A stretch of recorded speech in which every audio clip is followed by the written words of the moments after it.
और हंसी रोक कर दिखाओ। एक चरसी बस में चर्स पी रहा था। पास बैठे बुजुर्ग ने बोला, तुम दोजख के रास्ते पर जा रहे हो।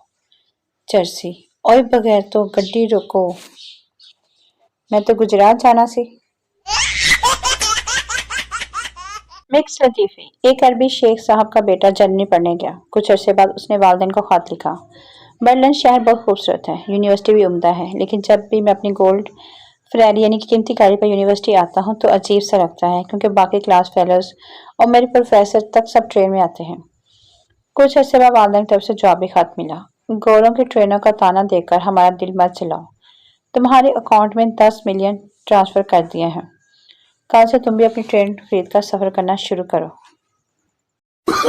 No no no no. Mix लतीफे। बच्चे और सरदार जी। सरदार जी अस्पताल गया तो नर्स ने बताया, सरदार जी इस वक्त 2 बज रहे हैं और आपके बच्चे भी 2 हुए हैं।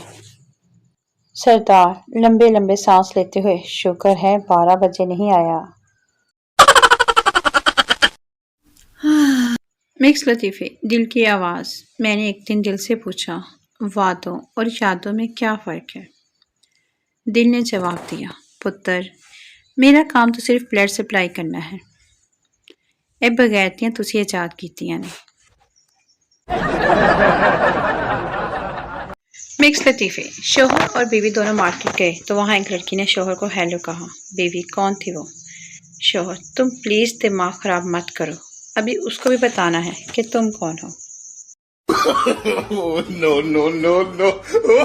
लतीफ़ों की दुनिया। टीचर, अगर तुम्हारे दोस्त को 200 की ज़रूरत हो और तुम उसे 500 दो तो वो तुम्हें कितने वापस कर देगा? लड़का, कुछ भी नहीं। टीचर, तुम हिसाब नहीं जानते। लड़का इत्मीनान से बोला, सर आप उन बेगैरतों को नहीं जानते।